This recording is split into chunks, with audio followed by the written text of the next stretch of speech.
Ada ibu-ibu, nenek membawa cucu ke masjid, sedangkan cucunya itu meribut, dibiarkannya lari-lari, mengganggu konsentrasi kita sholat atau dengar ceramah. Saya balik ke Pekanbaru ini 2008, sekarang sudah 2025, belum pernah sekalipun marah karena anak menjerit lari-lari, belum pernah sekali. Kenapa Ustaz tak pernah marah?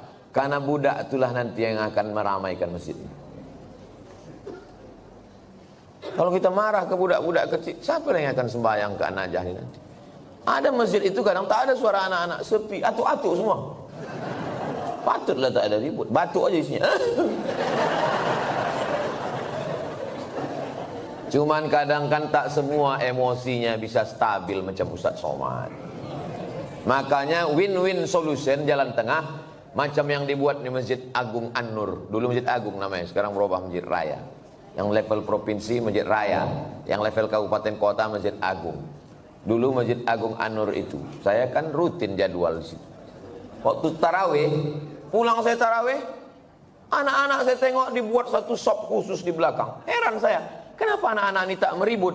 Rupanya ada satu petugas pakai baju hijau, membawa rotan sebesar ini. Dia tak sholat, dia khusus mengawas. Pas saya jumpa, pas saya tengok gini, senyum dia. Ustaz, saya bilang, mau kau bantai anak-anak? Enggak Pak Ustaz, kalau saya pukul marahlah ayahnya. Jadi untuk nakut-nakuti aja, bagus. Jadi nanti diangkat ada satu security khusus untuk anak-anak. Jangan anak diletakkan di celah. Letakkan celah. Pertama, anak ini memutus sop, kecuali anak saya. Anak saya tak memutus sop. Kenapa? Karena ujung senapan angin sudah dipotong. Karena di dalam itu ada najis.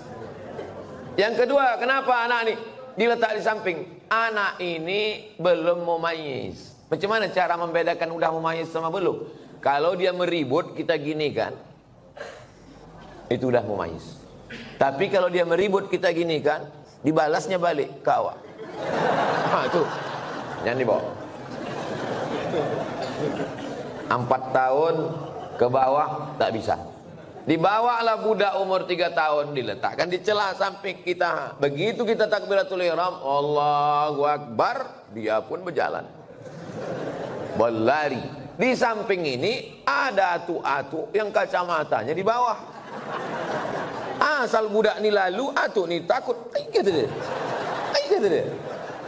Itu waktu salam tuh cuman sekali aja salam. Salam tuh ke kanan cuman. Assalamualaikum warahmatullah. Apa? Berkelayok di masjid. Kalau ada di perumahan ini 100 orang, yang ke masjid itu 50, sudah banyak kali itu. Yang 50 ini pun berkelahi pula lagi di masjid. Bertinju di masjid gara-gara budak berkelahi. Apa kata orang yang tak sembahyang? Untung kita tak ke masjid. Tolonglah kita jaga persatuan ini. Bisa dipahami? Jelas. Insya Allah kalau saya ceramah jelas. Kalau ada orang bilang Ustaz Somad itu tak jelas, telinga kau pokak.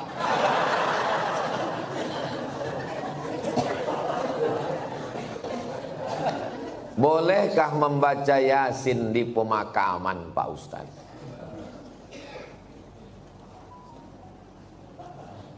Kata Imam Nawawi, meninggal tahun 676. Nama kitabnya Riyadhus Shalihin min kalami Sayyidil Mursalin. Dia mengutip pendapat Imam Syafi'i. Wa qala Syafi'i, Imam Syafi'i berkata, wa in khatimul Qur'ana kullahu kana hasanan. Seelok-eloknya, sarancak-rancaknya dikhatamkan sakhatam Quran. Bukan surat ya, sakhatam Quran. Saya tak bisa membacakan sakhatam Quran di makam emak saya, karena makamnya di Sumatera Utara. Saya mau pergi, saya membaca di rumah. Di makam saya minta ada orang membacakan sakhatam di makam almarhumah emak saya, mengamalkan fatwa Imam Syafi'i. Yang seelok-eloknya dikhatamkan di kubur itu sakhatam. Kalau tak sanggup sakhatam, maka bacalah hatinya Al-Quran. 30 juz 114 surat tuh, mana hatinya? Wa qalbul Quran ya. Itulah mengapa kalau kita ziarah kubur membaca surat ya. Ada 3 hati. Yang pertama qalbul Quran, yang kedua qalbul lail, yang ketiga qalbud da'i. Qalbul Quran, hatinya Quran, Yasin. Qalbul lail, hatinya malam, sepertiga malam, jam 2. Qalbud da'i, hati orang yang berdoa ketika tahajud. Berjumpa 3 hati. Hati Quran, hati malam, hati manusia. Maka kata Imam Az-Zabidi dalam kitab Syarah Ihya Ulumuddin, mungkin terkabul doa kalau ketemu 3 hati. Maka bacalah surat Yasin pada saat tahajud malam. Habis itu berdoa kepada Allah. Apa kata Imam Ibnu Katsir tentang surat Yasin? Ma quri'a fi amrin asirin illa yassarahullah. Kalau dibacakan kepada perkara yang sulit, yang susah, dimudahkan Allah. Maka kalau saya ziarah kubur, saya baca Yasin, Al-Fatihah, Qul huwallahu 3 kali, Al-Falaq sekali, An-Nas sekali, pangkal Al-Baqarah sampai wa ulaika humul muflihun, ayat kursi, ujung Al-Baqarah lillahi mafis 3 ayat, habis itu tahlil afdalul dzikri fa'lam annahu la ilaha illallah. Habis itu hadiahkan pahalanya. Ya Allah, sampaikanlah pahala bacaan nang ku baca iko kepada almarhumah amak, almarhum ayah, atuk nenek, muslimin muslimat yang ada di makam ini. Allahumma ighfir lahum warhamhum sampai habis.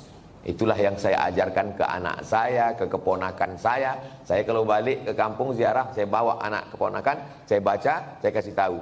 Aku membawa kau ke omak ayahku. Nanti kalau aku mati, buat pula macam yang ku buat ini. Bawa anak bini kau ke kubur aku. Paham?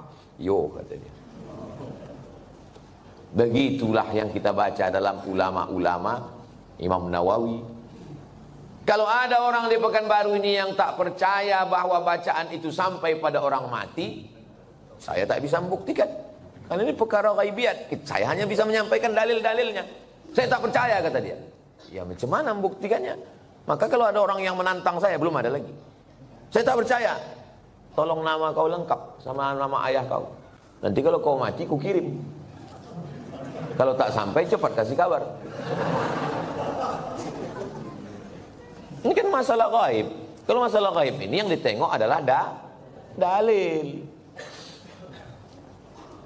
Ana Rizki, khirijin min Ma'had Nuril Hidayah Bengkalis. Sa'usallimukum ya Ustaz.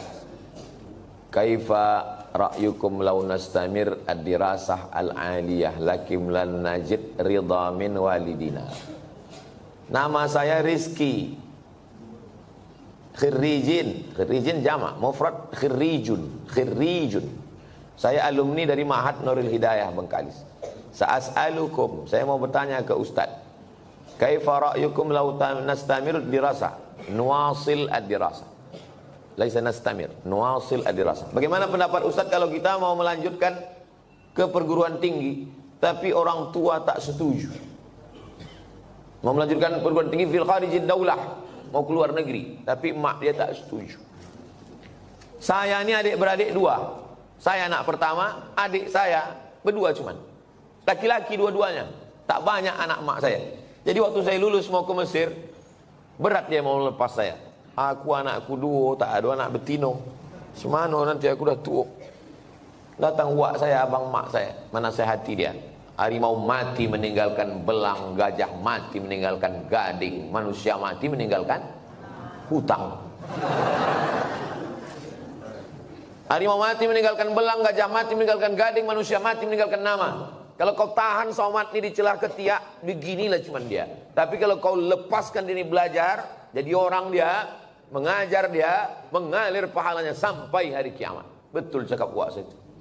Sampai hari ini di mana aja saya tausiah, pahalanya mengalir ke makam almarhumah mak saya. Maka ibu-ibu yang sayang ke anak, bukan kalian siapkan anak dalam kelambu, bukan kalian suapi, lepaskan dia sejauh mata memandang. 4 tahun aku tak balik. Kenapa tak balik? Ongkos mahal. Sampai terpikir juga di kepala, jangan-jangan aku anak angkat, anak adopsi. Balik.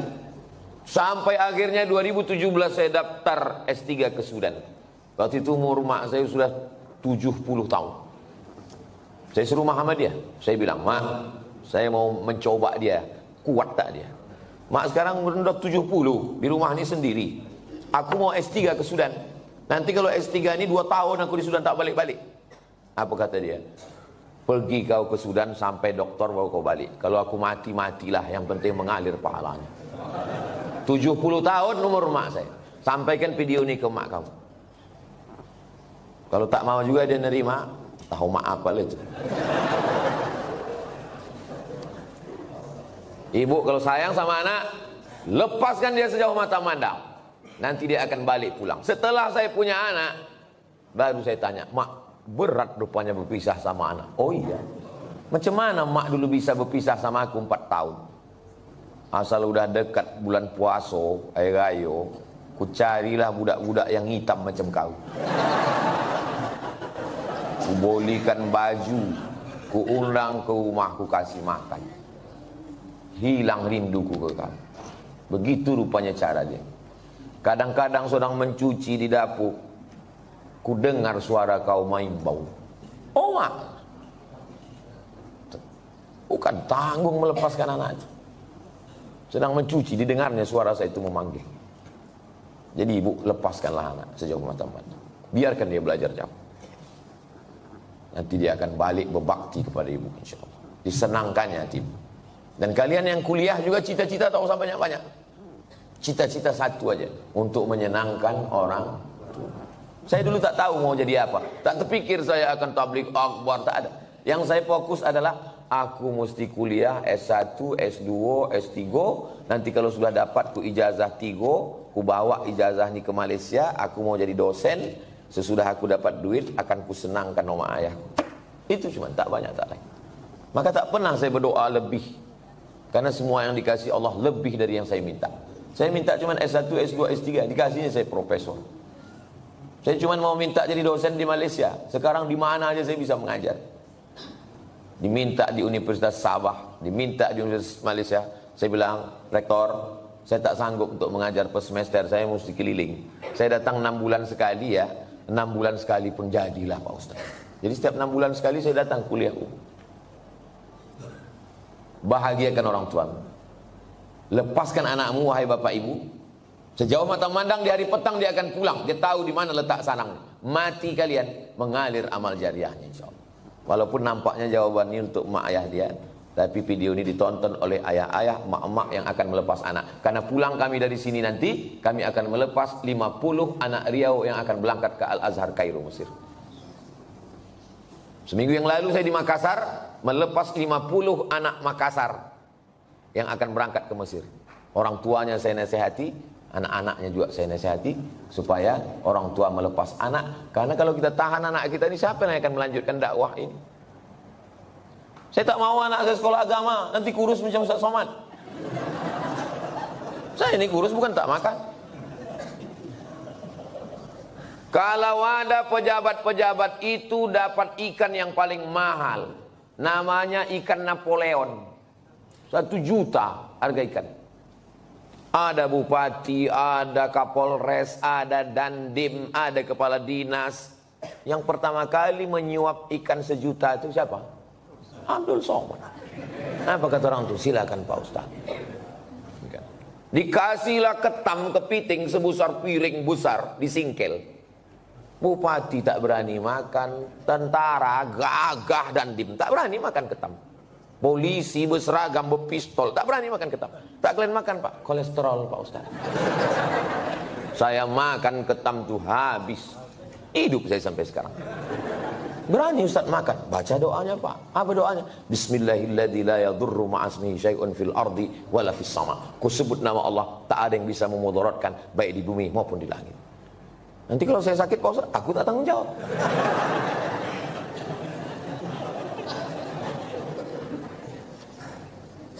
Definisi mengganggu tetangga itu bagaimana Pak Ustaz? Apalagi kita di komplek perumahan. Mengganggu menurut syariat Islam, bukan mengganggu menurut perasaan. Kalau menurut perasaan, perasaan ini lain orang, lain kepala, lain orang, lain hatinya. Saya terganggu betul dengan tetangga saya ini Pak Ustaz. Kenapa kau terganggu? Bininya cantik kali. Cantik ciptaan Allah. Jadi yang maksud mengganggu itu adalah kalau bertentangan dengan syariat Islam. Saya terganggu dengan tetangga saya ini Pak Ustaz. Kenapa? Melihara anjing dia Pak Ustaz. Oh, dalam Islam miara anjing hanya boleh untuk menjaga kebun dari pencuri. Tempat kita aman, rumah rapat, maka tak ada alasan. Maka kita lapor ke RT RW, musyawarah, dudukkan bersama. Kadang jamaah ini mau mengambil hukuman segera, saya racun aja lah Pak Ustaz. Dipasang racun, rupanya anjing itu tak makan, dimakan kucing, awak mati kucing. Dimusyawarahkan. Wa amruhum syura bainahum. Hari libur, hari Ahad, rumah dekat-dekatan, dipasanglah lagu, bum pam bum pam bum pam. Belilah earphone. Berapalah harga earphone?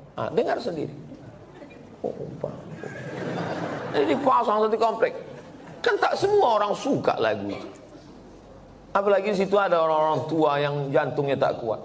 Mendengar itu, kata dia mati.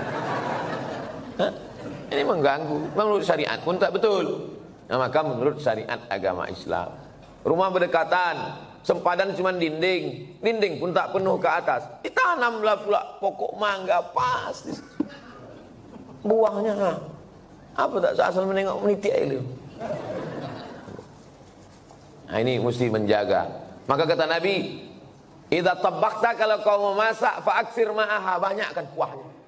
Pesan Nabi ke tetangga, kalau kau masak banyakkan kuahnya. Untuk apa? Berbagi ke tetangga, menyambung tali silaturahim. Kata almarhumah mak saya dulu, kalau tak menjulur labu, tak menjulur kundur. Ini pokok labu, ini pokok kundur, sama-sama ditanam. Menjulur itu maksudnya keluar pucuknya. Keluar pucuk labu, keluarlah pucuk kundur. Kalau tak keluar pucuk labu, tak keluar pucuk kundur. Apa maksudnya? Kalau tak kedatang makanan kita, tak datang pula makanan orang. Halus pepatah orang. Bagikan makan. Kata Nabi kuah, tapi yang pula gara-gara ceramah nih kuah aja. Dulu sebelum Ustaz datang berbagi ayam kami, sesudah Ustaz kuah aja lagi. Gara-gara Ustaz Somad. Ya, tahaddu tahabbu, saling berbagi hadiahlah kamu, maka kamu akan berkasih sayang. Malam Jumat jumpa wirid Yasin. Dulu begitu orang jumpa. Sekarang udah tak ada lagi jumpa. Jumpa pun di acara pesta nikah, walimah, udah tak bisa bertanya lagi. Dulu kau tanya, siapa menantu kau ni?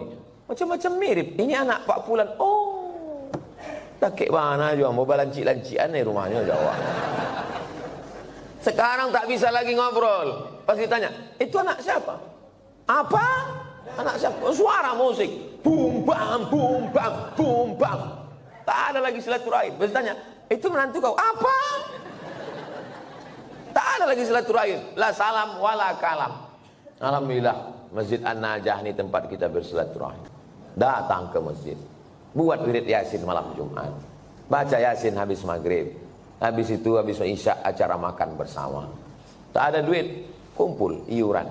Di Malaysia itu setiap masjid itu ada dapurnya. Saya perhatikan tuh. Setiap masjid ada dapurnya, ada dandang besar dan bisa masak. Tidak usah masak yang repot-repot, masak nasi minyak, nasi mandi. Karena ayam nyembuk catus itu kumpul makan bersama. Di Malaysia itu ceramahnya tak terlalu banyak. Ceramah sedikit aja, makan yang lama. Tempat kita ceramahnya panjang. Habis selesai keluar lami kecil-kecil. Di tempat lain. Kalau di An-Najah ini tak tahu kita. Kita tengoklah nanti. Saya menikah dengan seorang duda. Sudah 10 tahun pernikahan ini saya belum punya anak. Saya mempunyai anak sambung. Anak sambung. Saya menyayangi dan mencintai seperti anak kandung saya. Anak sambung saya selalu meminta doa dan ridho dari saya. Apakah doa saya akan diijabah? Karena saya bukan ibu kandungnya. Dan jika saya meninggal nanti, saya tak ditakdirkan untuk punya anak. Apakah doa anak sambung saya nanti sampai ke saya, Pak Ustaz?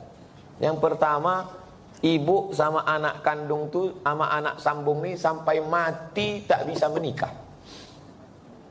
Karena menjadi mahram mu'abbad namanya. Mahram mu'abbad menjadi mahram kekal selama-lamanya. Karena sudah menjadi menikah sama ayahnya. Itu yang pertama. Yang kedua, wudu tak batal dalam mazhab Syafi'i. Yang ketiga, seandainya saya lewat di kuburan di depan Hotel Mutiara Merdeka dekat Leton, saya mau pergi nih, lewat kuburan itu saya baca doa, Assalamualaikum ya ala diyar minal mu'minin wa inna insyaallah bikum lahiqun yarhamullah mustaqdimina wal mustakhirin nasallallahu wa lakumul afiyah Allahumma fir lahum warhamhum. Doa saya sampai apa tak sampai? Doa saya sampai apa tak sampai? Sampai. Padahal saya tak kenal sama orang itu. Sampai doa. Apalagi anak sambung. Kenapa ragu doa tak sampai? Oh, jadi doa sampai Pak Ustaz? Sampai. Lalu apa makna dalam hadis itu?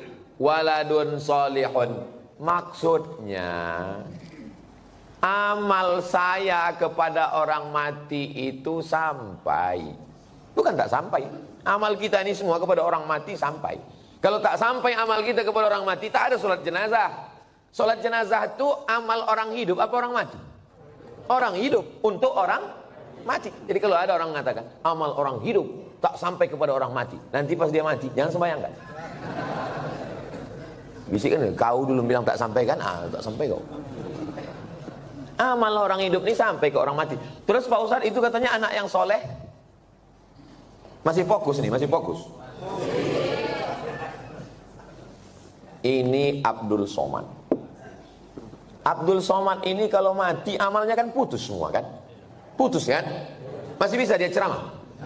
Putus. Masih bisa dia sholat sunnah Isra?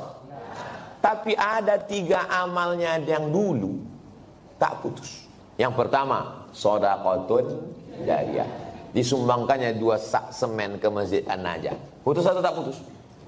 Tak putus. Karena setiap hari orang sholat mengalir ke dia. Itu kan amal dia dulu.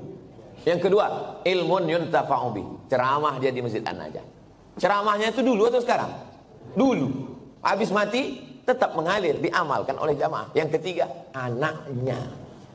Anaknya itu kan amal dia itu. Yang ketiga inilah orang. Anaknya kok amal dia Pak Ustaz? Kalau bini itu cuma ditengok aja bisa dia hamil. Jelas?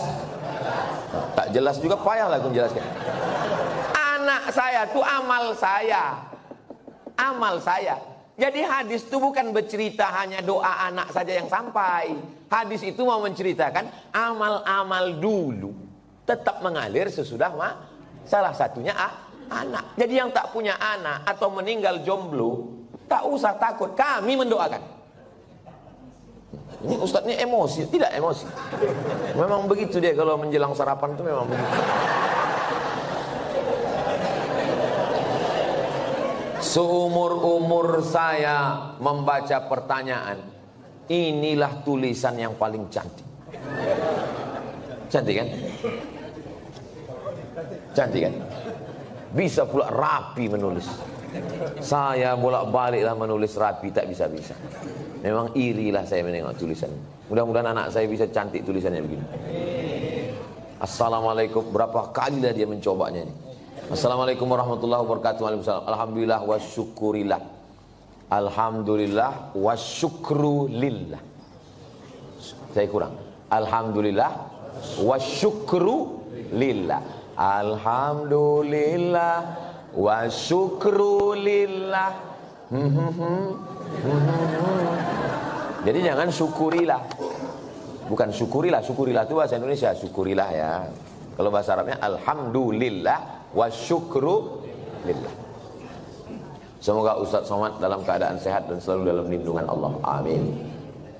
Sekarang tak boleh lagi doa menyebut amin. Dilarang oleh Bawaslu. Karena udah musim-musim kampanye. Saya ini menyampaikan menuju pemilu damai. Ini penting bagi Bapak Babinsa dan Babin Kamtipmas untuk menjaga ketertiban. Jadi nanti jangan heran kalau udah 100 hari menjelang pemilu, ghairil maghdubi alaihim waladdallin. Tak boleh, itu keberpihakan. Sunyi nanti masjid diam.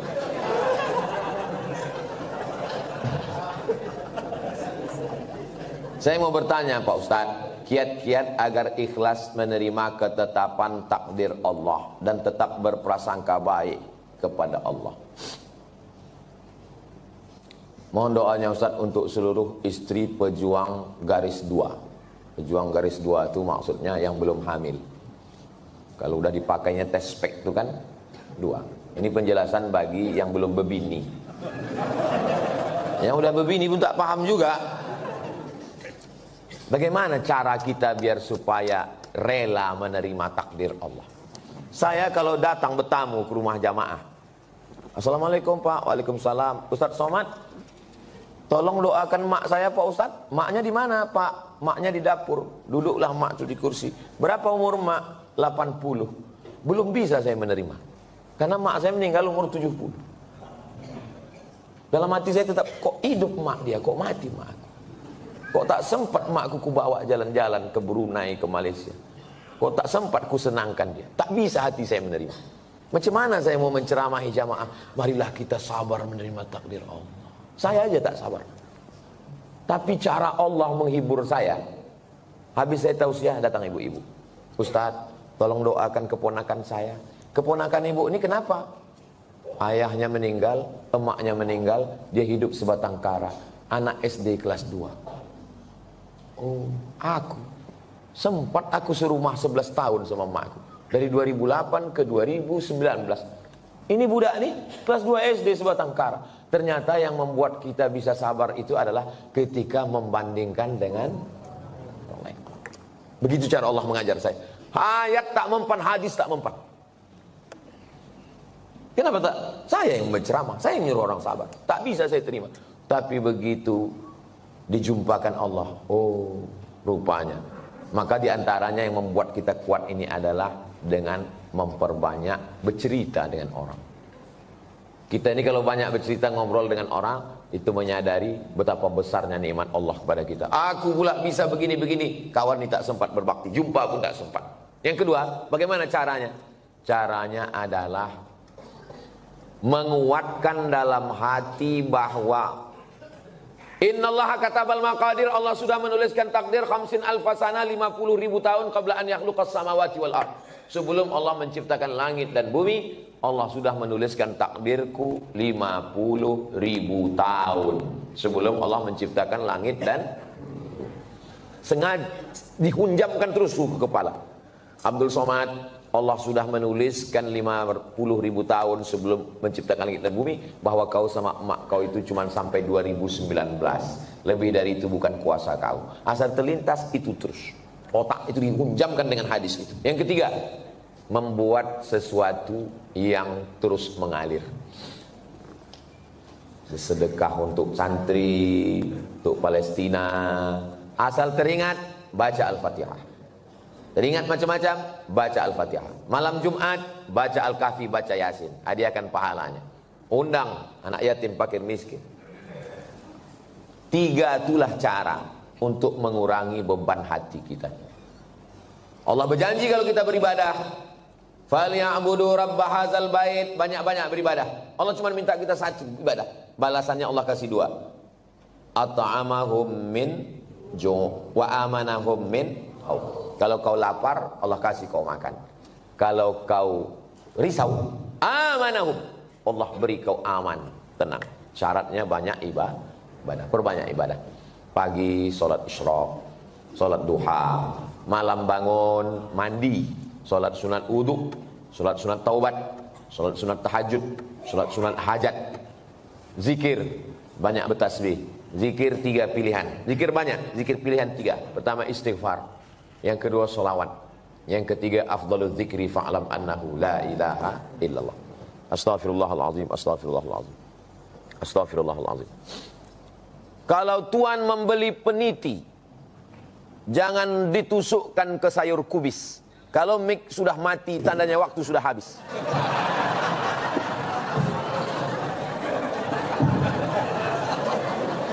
Kalau tuan membeli peniti, jangan dicucukkan ke sayur kubis. Kalau mik sudah mati-mati, tanda waktu sudah habis. Di akhir majelis mari kita sama berdoa kepada Allah supaya Allah menjadikan hati kita ini ridha menerima takdir Allah Subhanahu wa taala. Tapi usaha tak pernah berhenti. Yang belum berjodoh terus berusaha, mudah-mudahan dapat jodohnya. Yang belum garis 2 terus berusaha, makan toge, makan kacang-kacang, makan sayur, berdoa. Nabi Ibrahim alaihissalam baru lahir anak Ismail umur 86 tahun. 86 tahun baru dapat anak Ismail. Istrinya yang diponis mandul namanya Sarah, rupanya mengandung setelah Ismail umur 13 tahun. Waktu itu umur Nabi Ibrahim 99 tahun. Akhirnya punya anak. Waktu anak itu lahir, tersenyum Nabi Ibrahim. Karena udah diponis orang, istrinya mandul takkan punya anak. Senyum dia. Senyum itu bahasa Yahudinya Yitzhak, bahasa Arabnya Yithak. Maka dikasihnya nama anak itu Ishak. Ishak itu artinya tersenyum bahagia. Saking kan lucunya cara Allah ingin menguji seorang hamba. Tak ada yang sulit. Innama amruhu idza arada syai'an ayaqula lahu kun. Tak ada yang sulit bagi Allah. Allah cuma ingin menengok air matamu tumpah di tengah malam. Allah cuma ingin melihat sujudmu lebih lama. Dalam perjalanan hidup saya, dipukul ombak di empas gelombang, baru saya paham. Rupanya kalau hidup ini tenang-tenang saja, tidak akan melahirkan nakhoda yang ulung. Kalau tidak tajam ombaknya, sujud kita sebentar. Tapi kalau pukulan itu kuat, lama sujud kita dan terasa nikmat. Karena tak ada lagi kawan yang bisa diajak berbisik. Akhirnya kita berbisik ke tanah. Malaikat-malaikat di langit memintakan doa itu dikabulkan Allah Subhanahu wa ta'ala. Mudah-mudahan kita termasuk orang yang diberikan Allah kekuatan istiqomah iman dan Islam.